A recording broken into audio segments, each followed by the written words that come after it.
of the armed forces. This is the symbol of the Jewishness, the unique of the Jewish life in Israel's defense forces. When a soldier comes to the armed forces, at the first stage, he is getting in one hand his personal weapon, and in the other hand the Holy Bible, in order to symbolize the combination between the spirit and mighty, as it is written in our Talmud, that the sword and the Bible came together from heaven.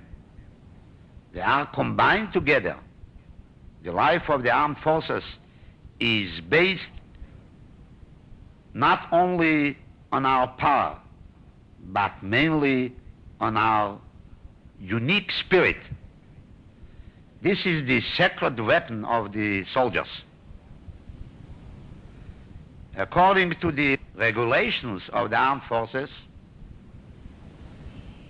the day of Sabbath, of Saturday, is recognized as a day of rest for the entire armed forces. The holidays is recognized according to the regulations of the armed forces as the holidays who oblige the entire army, navy and air force.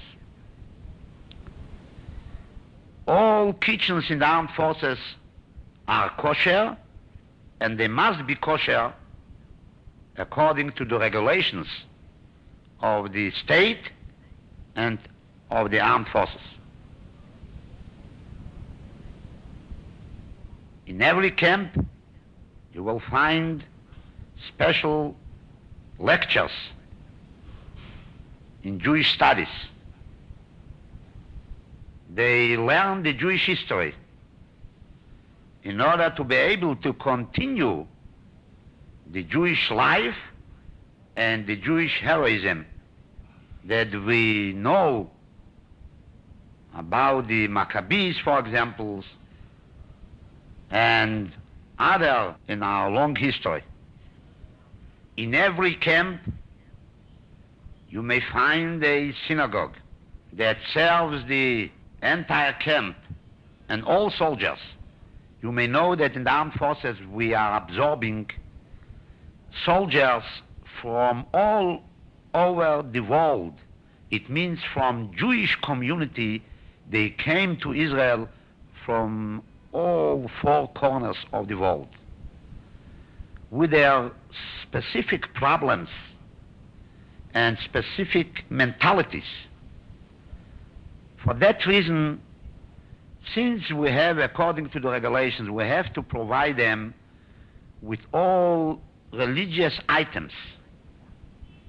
So we faced a problem: what kind of a prayer book, what kind of a siddur should we give them? What will be the style of the sermons and the services in our synagogues in the camps? And I made a survey and came to the conclusion that if we will have to provide every Jewish soldier with a prayer book that is based on his own version, on his own customs, we will have to provide the armed forces at least with 11 to 15 versions of the prayer book. So what does it mean actually? That we will have to establish in every camp 11 to 15 synagogues. This is beyond our possibilities, and it would be so ridiculous that it wouldn't work altogether. For that reason, we had to establish a combined version of the Siddur.